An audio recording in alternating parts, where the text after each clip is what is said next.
Subscribe our channel and hit the bell icon to get the latest update. Hello friends, मैं आपकी host and दोस्त हिमानी लेकर आ गई हूँ आपके लिए आपका चहेता शो जिसका नाम है गुमनाम सितारे, जिसमें आज हम बात करने वाले हैं टीवी जगत नहीं बॉलीवुड जगत की एक मशहूर अदाकारा के बारे में, जिसको आपने बहुत समय तक देखा होगा, लेकिन वो एक समय पर लोगों के दिलों पर राज करती थी और जवां दिलों की तो धड़कन बन चुकी थी। तो आज हम आपको बता दें कि हम बात करने वाले हैं ममता कुलकर्णी की। लेकिन क्या आप जानते हैं कि इस वक्त कहाँ है ममता कुलकर्णी? क्या आप भी उनके बारे में जानना चाहते हैं? आइए चलिए मैं आपको बताती हूँ। 90 के दशक में अपनी बिंदास अदाओं और खूबसूरती के लिए चर्चित रही ममता कुलकर्णी अचानक फिल्मी दुनिया से गायब हो गई थी।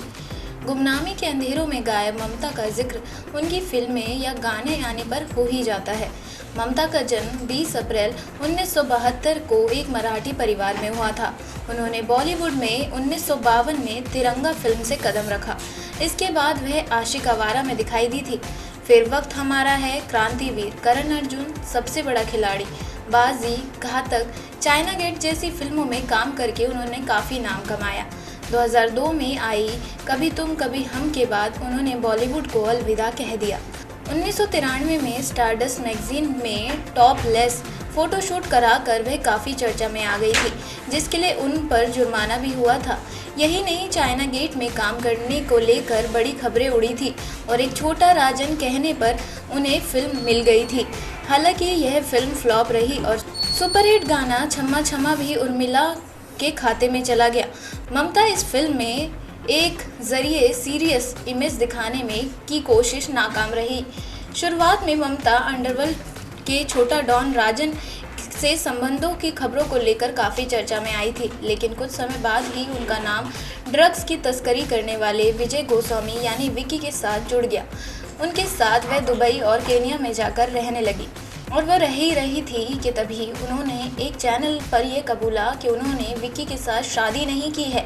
वह विक्की के साथ जेल में भी मिलने गई थी, लेकिन ममता ने इसी इंटरव्यू में बताया उन्होंने सोचा था कि कैसे भी उन्हें जेल से बाहर निकाल कर रहेंगी। विक्की जेल से बाहर भी आए, लेकिन ममता भारत लौट नहीं पाई।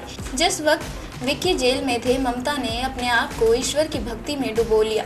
ममता ने अध्यात्म पर एक किताब भी लिखी जिसका नाम है ऑटोबायोग्राफी ऑफ एन योगिन।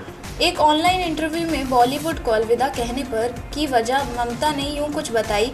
कुछ लोग दुनिया के कामों के लिए पैदा होते हैं, जबकि कुछ ईश्वरों के लिए पैदा होते हैं। मैं ईश्वर के लिए पैदा हुई हूँ।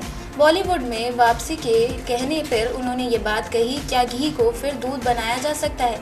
ये नामुमकिन है ना। इसी तरीके से मेरा भी बॉलीवुड में आना नामुमकिन है।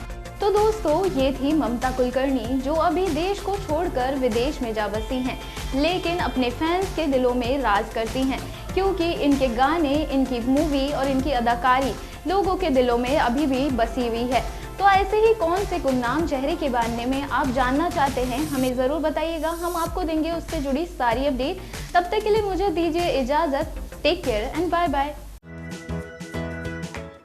Subscribe our channel and hit the bell icon to get the latest update of your world.